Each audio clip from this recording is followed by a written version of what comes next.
নমস্কার। স্বাধীনতার অমৃত মহোৎসব পঞ্চম বর্ষ। প্রথম থেকেই আমরা স্বাধীনতার অমৃত মহোৎসব এই কথাটাকে বিশেষ গুরুত্ব দিয়েছি। এই কারণেই আমরা সারা ভারতবাসী স্বপ্ন দেখছি বিকশিত ভারতের 2047। সেই লক্ষ্যে আমরা সারা ভারতবর্ষ যেমন স্বচ্ছতার কাজকর্ম করছে, আমরাও শিকারপুর প্রাথমিক বিদ্যালয়ের যে ইকো ক্লাব, সবুজ সাথী ইকো ক্লাব, সেই ইকো ক্লাবের প্রত্যেকে আমরা এই পরিবারের সঙ্গে যারা যুক্ত, শিকারপুর স্কুল পরিবারের সঙ্গে প্রত্যেকেই এই ইকো ক্লাবের সদস্য। আমরা দীর্ঘদিন একটা প্রচেষ্টায় রত আছি। সেটা হচ্ছে এই উদ্যোগটা ইকো ক্লাবের পক্ষ থেকেই নেওয়া হয়েছে।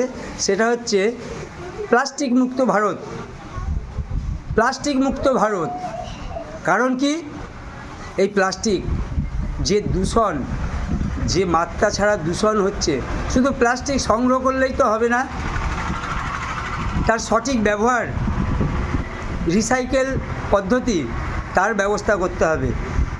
আমরা স্বপ্ন দেখি আগামী দিনে আমাদের এই স্কুলকে কেন্দ্র করে এই রকম কোনো প্রজেক্টের কাজ হবে, যেখানে শুধু নোংরা এক জায়গায় নিয়ে জড়ো করাই নয়, সেই নোংরাকে পরিচ্ছন্ন করে কিভাবে সার তৈরি করা যায়, কিভাবে অন্য প্লাস্টিক তৈরি করা যায়, তার প্রজেক্ট করতে হবে। প্রচুর ছেলে মেয়ে এই গ্রিন প্রজেক্টের মূল বিষয়ই হচ্ছে এটা।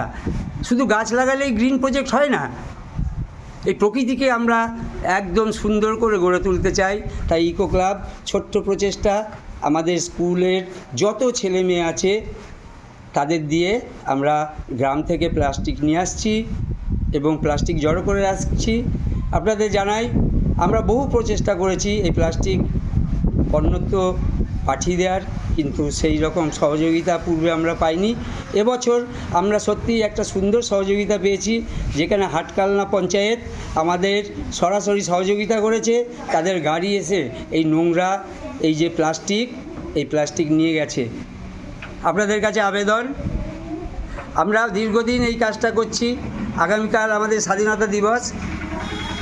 এই স্বাধীনতা দিবসকে কেন্দ্র করে আমাদের বিভিন্ন প্রোগ্রাম, সেই বিষয়গুলো আপনাদের জানাই। সেগুলো হচ্ছে আগামীকাল প্রথমে সকাল 8টায় পতাকা উত্তোলন। ছেলেমেয়েরা 9টার মধ্যে বাড়ি চলে যাবে। সেখানে গিয়ে রেডি হয়ে কালারফুল পোশাক পরে, এবং যেসব ছেলেমেয়েরা খেলাধুলা করবে, নাচ গান করবে, তাদের কস্টিউম পরে চলে আসবে। আমাদের প্রোগ্রাম শুরু হয়ে যাবে একদম সকাল 10:50। 10:50 থেকে 11টা পর্যন্ত আমাদের অ্যাসেম্বলির পর আমাদের কালকের বিশেষ আকর্ষণ, সেটা হচ্ছে প্রাক্তন ছাত্রদের প্রীতি ম্যাচ, ফুটবল প্রীতি ম্যাচ। এই যে একজন প্রাক্তনী ইয়াসিন, খুব ভালো ছেলে, তাদের টিমের একজন অন্যতম সদস্য, তাদের খেলা হবে। আমরা সারাদিন নানা অনুষ্ঠানের মাধ্যমে এই দিনটাকে সেলিব্রেট করব।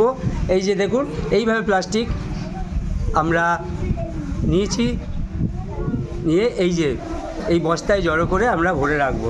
দাও রহমত, প্লাস্টিকটা ওই ব্যাগে দাও। এবার আমরা আগামীকালের প্রস্তুতিতে বেরিয়ে পড়ছি। আমাদের ভেতরটা মোটামুটি আমরা একটু সাজিয়ে গুছিয়ে নিয়েছি। এবার বাইরেটা আমরা শুধুমাত্র প্লাস্টিকটা আমরা তুলব। এই মাঠ থেকে শুধুমাত্র প্লাস্টিক আর কাগজটা তুলে নেব। তুলে এই যে আমাদের স্বপ্নের স্কুল ক্যাম্পাস, তাকে সবুজে ভরিয়ে দিতে চাই আমরা। আপনাদের প্রত্যক্ষ সহযোগিতা আমাদের বিশেষ প্রয়োজন।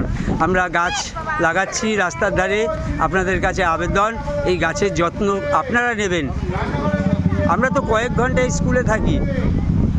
সমস্ত মানুষের কাছে আমাদের আবেদন, কোনোভাবে গাছ যেন ক্ষতিগ্রস্ত না হয়, এভাবে আমরা প্লাস্টিকগুলো তুলে নেব। আপনারা সবাই আসুন। কালকে আমাদের পরপর 3 দিন প্রোগ্রাম। কালকের বিশেষ আরেকটা প্রোগ্রাম আছে, সেটা হচ্ছে আমাদের প্রদর্শনীটা ছোট ছোট ছেলেমেয়েদের প্রদর্শনী দেখে যান। আশা করি ভালোই লাগবে। আমাদের গার্ডেন, ছেলেমেয়েরা যে বাগান তৈরি করে, তার গাছগাছালিতে ভর্তি আমাদের স্কুল। আসুন, খুব ভালো লাগবে। আর 16 তারিখে কালনা মহকুমা ও তথ্য সংস্কৃতি দপ্তরের উদ্যোগে সহযোগিতায় এবং আমাদের স্কুলের কচিকাচাদের নিয়ে বসে আঁকো প্রতিযোগিতা রবিবার। আর সোমবারে আমাদের হচ্ছে ছেলেমেয়েরা তাদের নিজের ইচ্ছা মতন বিভিন্ন প্রোগ্রাম করবে। আপনারা আসুন, এই 3 দিন এই বিদ্যালয়কে উপভোগ করুন, ছোট ছোট ছেলেমেয়েদের সঙ্গে মিশুন, তাদের সঙ্গে কথা বলুন। তারা ওরা ছোট নয়, তাদের কাছ থেকে আমরা অনেক কিছু জানতে পারি। আসুন না, তাদের কাছ থেকে তাদের কথা শুনে যদি সকলে মিলে তাদের একটু উন্নত পরিকাঠামো দিতে পারি। আপনারা সবাই সুস্থ থাকবেন, ভালো থাকবেন। আপনাদের সকলকে আমাদের এই স্বাধীনতার অমৃত মহোৎসবে স্বাগত। আপনারা আসুন, দেখুন এই 3 দিন 15, 16, 17। সবাই সুস্থ থাকবেন, ভালো থাকবেন। নমস্কার।